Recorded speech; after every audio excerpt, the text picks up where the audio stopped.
Hello, my name is Ola, and I'm going to be reacting to When Horror Movies Become Real Life. Nope, by Casual Geographic. And judging from the thumbnail I saw earlier, I can already tell what it's about. Yeah, it's a story that I've been hearing since I was a little kid. It was all over the news about this woman who got her face just ripped off and some fingers by a chimpanzee. Uh, but I don't think she was the one who owned it.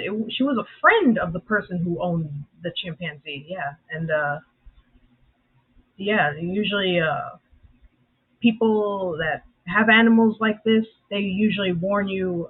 They warn you that like there's certain things that you don't do, certain things you are not allowed to do in front of the animal because it could get aggressive, and it just ruins everybody's day. Like uh, you know which we see in the movie. Nope, I've seen this movie. It's pretty good. And if you haven't seen it, you should probably not watch this. Or if you have, or if you haven't and don't care about spoilers, I mean, uh, yeah, let's see what this is about. And if you want to like, comment, subscribe to my channel, you can. Or if you don't want to, that's fine too. I just do this for fun. Here we go. So I watched Nope, and by far the scariest scene was actually the most realistic. Obviously spoilers ahead, so if you haven't watched it, save this video and then come back when you do. So for me, the most chilling scene in the entire movie was the Gordy scene. Basically, there was a TV show revolving around a family adopting a chimpanzee. Except one day, in front of a live studio audience, Gordy went on a rampage, violently murking two actors and severely maiming a young girl. And I do think it was a reference to the 2009 Travis the Chimp attack. Travis was a pet chimpanzee. Two words that have no business being in the same sentence. He was adopted by Sandra and Jerome Harold, and he was basically a celebrity in that community. He was known by everyone, appeared on TV, and he even took pictures with members of the police department, which is actually going to be really important later. Travis would sleep in bed with her and her husband and would even take baths with them. No comment on that. Travis could open doors with keys, he knew how to watch TV, bro could drive, and he would even drink wine with his owners. To the point. Yeah, so he was pretty much like a child. They pretty much brought him up as like a child. He was like their kid to them. And then that's got to be heartbreaking to have this all of a sudden happen. And then just to, I think they had him put down. Yeah, it's terrible, man. Where Sandra said this, and I don't think anything has ever aged worse. And it's not like Travis didn't have incidents where people saw what he was capable of. One time he bit someone so hard that it drew blood and they had to go get a rabies shot, but when that person filed a police report, it was never investigated. I wonder why. Another time, Travis was in a car when someone threw a bottle at him, causing him to hold up traffic for hours and evade cops as he attempted to get his lick back. But nothing ever happened and nobody did anything because they claimed Travis was only playing.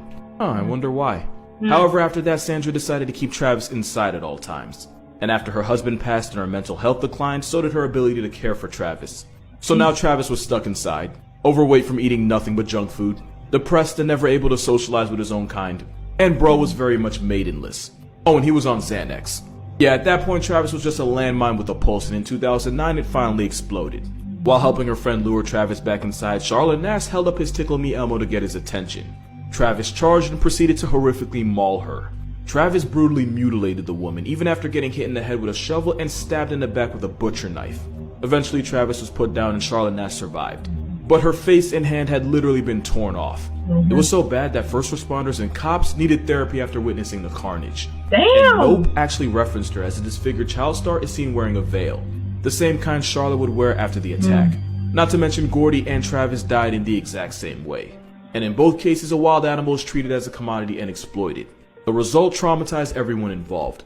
But at the end of the day, Travis was the biggest victim in all this along with Charlotte Nash. He should have been living his best life in the jungle as a wild animal. Instead, he was drinking wine and taking Xanax as someone's flex. So if you're ever rewatching this movie, keep in mind that this actually happened. Here's some more facts about the Travis Chimp incident. Basically stuff I left out in the first video that I figured would be important to know. After the first incident where Travis held up traffic for hours, Connecticut actually ended up passing a law where you couldn't own a primate heavier than 50 pounds. By the time of the attack, he was pushing past 200. But the law didn't apply to Travis because people assumed that the Heralds had him for so long that he was considered not to be a public threat. Sandra Harold was actually warned by an animal control officer that once Travis reached maturity, he'd be more prone to violent and aggressive tendencies, like male chimps in the wild, especially since he wouldn't have an outlet for certain urges he would get once he became mature. But obviously, Sandra didn't listen. Now, a lot of people blame Sandra for the event, and I'm one of them. But I think it is worth mentioning that in 2000, her only daughter tragically passed in a car accident, causing her to literally see and treat Travis as a child since she had lost her only one. And when her husband died a couple years later, Travis was literally all she had. Not justifying it at all, but, you know, it's complicated. Travis was also visibly depressed at the loss of his adoptive father. After his death, Travis would apparently take pictures of Jerome Harold off the wall and hold them tightly, clearly mourning. According to reports, Travis had been prescribed Xanax by a vet to help him calm down. He was even given Xanax-laced tea the day of the attack. Xanax is often used to help treat anxiety, but it can also cause hallucination, rage, and mania. After horrifically mauling Charlotte Nash, Travis was shot 4 times. Mortally wounded, Travis went back to the house and passed away right next to his cage, which you have to assume was his safe space. On a wholesome note, Charlotte Nash actually ended up undergoing a face transplant and actually seems to be doing a lot better these days. And according to her, she's no longer in pain and doesn't even seem to really remember the attack, just what people tell her about it. And honestly, it's probably better that way. Despite all she's been through, she's still managing to stay positive. Also, after the police officer who put down Travis was denied therapy, laws were passed to make sure cops that had to use lethal force on an animal could receive therapy for mental and emotional recovery. On this episode of Why No Human Should Ever Try to Own a Chimp is a story that, if I'm being honest, kinda messed me up the first time I heard it. Yeah, more than Travis. Former NASCAR driver St. James Davis and his wife LaDonna had a chimp they had adopted from Tanzania named Mo. And before you say it, no, this story isn't going in the direction you think it is. The couple treated Mo like he was their son, dressing him up, bathing him, and they even taught him how to use the toilet. Mo was even the best man at their wedding. But after an incident in 1998 where Mo attacked and bit an officer, the couple were forced to give up Mo to a wildlife rescue center in California. But they loved him, and this didn't stop them from visiting Mo regularly. One day in 2005, the couple were celebrating Mo's 39th birthday and even brought him his own cake. Important fact about chimps. Chimpanzee society works as a hierarchy, where low ranks are often bullied and forced to give up food to their superiors who get first servings. That structure is actually why baboons have become a real problem in parts of South Africa. You see, they tell you not to feed the baboons because when you do, not only are the baboons associating people with food, which is bad, it also means they start seeing all humans as low ranks and start expecting food, which is worse. This would be important for 2 reasons. Reason number 1, 2 other chimps saw the couple give Mo the birthday cake. Reason number 2, that was a really bad time for those 2 chimps to escape. The 2 chimps violently confronted them and one of them bit off LaDonna's thumb. And to protect his wife, St. James Davis put himself between his wife and the chimps. What followed was, without exaggeration, one of the most horrifically brutal attacks I've ever read about. The 2 chimps mauled and mutilated the man, and if you read about exactly how they did it, it didn't seem like the chimps were trying to end him. It seemed like they were actively trying to torture him. One chimp chewed his finger off while another gouged his eye out. In what seems like a common chimp move, they essentially tore most of his face off. They even went as far as to chew off his genitals and a good chunk of his rear end, which is another thing chimps are infamous for. They basically did everything but murk him. Keep in mind, this was all over a birthday cake. And at this point, you might be wondering where Mo was when this was all going down. As a chimp that grew up around nothing but humans, the event terrified him so much that he appeared paralyzed. Eventually, a couple workers put the chimps down, but by the time they did, the damage was already done. Former high school football player and NASCAR driver James Davis had pretty much been torn to shreds. He nearly bled out 3 times on the way to the hospital, and the first 2 places wouldn't even take him. Someone even said they might as well just drop him at the coroner's office. Eventually, he was taken to a trauma center where he'd go on to have about 12 surgeries and would even be medically induced into a coma. Against virtually every force of nature, Davis survived and was discharged 6 months later. The moral of the story is still the same. Davis had spent nearly 30 years of his life living with a chimp, and all it took was bad luck and a birthday cake to nearly flatline him. It just goes to show, chimps are really good at being wild animals, but really bad at being pets. So I watched Nope, and without spoiling too much, it reminded me of something that actually happened. And I'm just gonna put that right there. This is Timothy Treadwell. If that name sounds familiar, then you know what time it is. I think it's important to mention he wasn't like a zoologist or an educator or something. He was a dude that auditioned for Cheers and then lost out to Woody Harrelson. That caused him to spiral down the path of things I cannot talk about on here. Let's just say he had his demons and his demons had hands.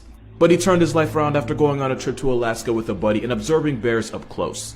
He decided right then and there that he'd dedicate his entire life to bears. Oh no. Yeah. Oh For no. over a decade he watched, studied, recorded, and even directly interacted. Oh yeah, I think I know this one. Ain't that the last picture of him alive? And then the bear like snapped and like ran up to him and mauled him to death, I think. With bears. He would get extremely close to them and would sometimes even play with bear cubs, because he claimed that he had their trust. And if you watch Nope, you know exactly where this is finna go. Now, I will say Treadwell did try to make an impact by traveling all over as an activist, trying to educate the public about bears and why they should be protected. But he also threatened their lives by getting way too close. And as time went on, he started getting cocky, which led him to do the unthinkable. So a little fun fact about bears, before they hibernate, they have to eat and put on as much weight as possible. The competition for food makes them 1,000 times more aggressive and infinitely more of a death sentence to be around. Against literally everyone's warning, he chose this time to go camping around them. Not only that, but he purposely set up his camp around a known bear trail so that bears would walk right past his tent. Not only that, but he refused to carry bear spray because the Steve Irwin stereotype figured that bears trusted him so much that he'd never need it. And not only that, he brought his girlfriend with him. So pretty much he chose the worst place at a worst time with no way to defend himself. You know where it goes from here. On October 5th, 2003, Treadwell spoke to a friend about how much fun he was having. On October 6th, the Rangers found his and his girlfriend's half-eaten corpses around their campsite. But the most disturbing part? A video camera was actually left on as the grizzly attacked them. Another cute little fact about bears, they don't wait until you flatline, they just start eating. Which meant there was a 6-minute audio recorded of him screaming in agony as he was getting mauled and eaten alive while his girlfriend could only watch. And since she was also screaming, the bear eventually went after her too. The audio was so graphic and traumatizing that it was never released to the public. You can find reenactments based on what happened on YouTube, but the original was vaulted out of respect for the family. Also, the bear that was only guilty of being a bear was tracked down and put out of commission. Obviously, soul eviction by bear is the worst way to meet God, and nobody deserves that.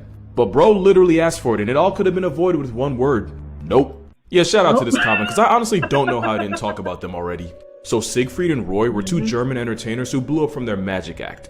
They were basically the magic what the Beatles were to rock. And their act often involved exotic animals, but especially big cats like tigers. You probably know how this movie ends. Yeah. For years, the two became world famous for their performances, and especially for the ways that incorporate the wild animals. And you'd get the sense that they genuinely cared for all of their animals. Especially Roy, who had been around wild exotic animals since he was 10. And it was during a show on Roy's birthday that he performed his usual act with Manticore, a 400-pound white tiger. But this time, the tiger wasn't cooperating and was instead biting Roy's sleeve while ignoring his commands. And it was while animal trainers attempted to get Manticore under control that it finally happened.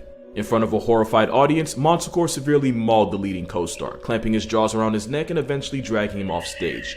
It took animal trainers spraying him with a fire extinguisher to get the tiger to release his death grip. Roy would survive, but the attack severed his spine, cut an artery, partially paralyzed him, and even caused a stroke, virtually cutting both men's careers short.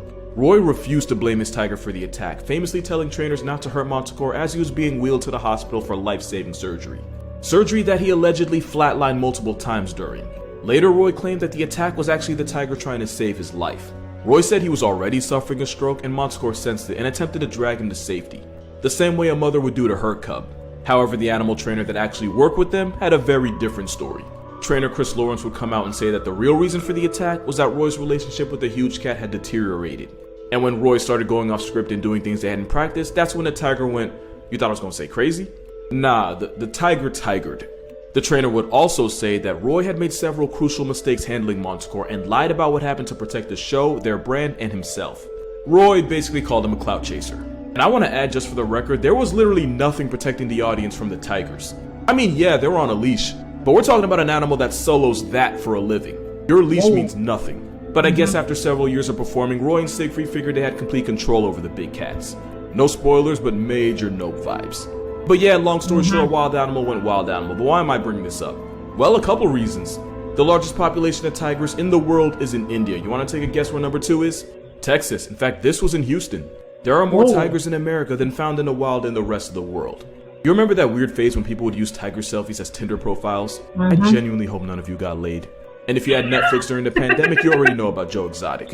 My point is, people have had a hard-on for exploiting tigers for as long as we've known about them. And fans aren't going to want to hear this, but this was just another example of that. I will give them credit for 2 things though. This might be the first story like this where the animal wasn't eventually unalived for being an animal. And number 2, it really did feel like they genuinely cared for their animals. I say that because if a 400-pound killing machine really wanted Roy to be a hashtag, his chalk outline would have been on that very stage. When you take a wild animal and turn it into a side act, it's only a matter of time, because one thing about a tiger gone tiger. And ultimately all the attack was a tiger tigering. And just like that, I think I just gave you the entire plot of Nope without actually spoiling it. Moral of this story? Well, there's actually 2. Putting a leash on a tiger is like putting a traffic cone in front of a runway 18-wheeler and telling kids it's safe to cross. And if you really love a tiger, the best thing you can do for it is let it be a tiger. At this point, we're all very much familiar with the Travis Chimp attack of '09. But there's a whole nother part of the story that way less people know about. Chimp Party used to be a business that was run by two people in Missouri. The business being renting out chimpanzees for parties, TV ads, movies, stuff like that. Yeah, at this point, I don't think I even have to say it. Take a shot for every bad decision you've heard in this video. If you're still alive by the end, you just weren't paying attention. Anyway, in 2001, 3 chimpanzees escaped from Chimp Party and wandered down the road. And by escaped, I mean they walked through an unlocked door. The chimps eventually ran into an 18-year-old Jason Coates and a couple of his friends. Chimp activity followed. The 3 chimps charged at the teens who were chased into their car. And it was at this point where one of the chimps named Susie noticed Jason's dog and went after him. Jason did what any respectable dog father would do. Jason managed to escape into his house while his friends and dog were still in danger and returned with a shotgun. Now what happened next depends on who you ask. Some say Jason put down Susie after she had already been tranquilized and was no longer a threat. Jason said his friends and dog were still being attacked when he ultimately pulled the trigger. The price of defending his loved ones was that Jason was charged with misdemeanor animal abuse and the 18-year-old even served 30 days in jail. He was even hit with felony destruction of private property. The private property being the chimp that threatened his life. And while serving his time, Jason actually ended up missing the birth of his first child. Chimp Party, which later became the Missouri Chimp Foundation, ended up being forced to give away their chimps in 2020 and 2021 after PETA claimed the apes were being held in poor, unsanitary conditions. You know, it takes a lot for me to side with PETA. I'd say this was a lot. But why am I telling you this story from 20 years ago? Well, Susie, the chimp that got gunned down, yeah, that was Travis's mother. Travis had already been sold by the breeders and was living with the Heralds when it all went down. And 8 years later, Travis would meet his end the exact same way as his mother. Only this time, it wasn't before someone got seriously hurt. Moral of this story, it takes a special type of people to make PETA the good guy. Yeah, because PETA themselves, they have done some messed up, crooked stuff. And like sometimes, yeah, when something like this happens and they finally step in to do the right thing, it's like, okay, PETA, you get a thumbs up, you know, a good job, you know. But other things that they've done, messed up, illegal stuff that they've done, yeah, nah. But yeah, for them to finally step up and do some, it's like, yeah, that's like what they're supposed to do, what they're advertising. Like, oh, we take care of animals, we protect animals. And then you got the people like this that claim that like, oh, what I'm doing is promoting you know, like saving bears, tigers, chimps, when really the best thing to save them is to, you know, leave them alone, set them free, you know, let them be what they were born to be, an animal, you know, instead, you know, treating them as like a pet or a sideshow, you know, trying to get, you know, getting money out of them. Like, it's messed up, man. And it's like you said, man, all that just makes you want to say, nope, I'm done, I'm out. Anyway, yeah, that's my reaction to When Horror Movies Become Real Life. Nope, by Casual Geographic. Everyone take care of yourselves and each other, and I'll see you in the next one. Bye.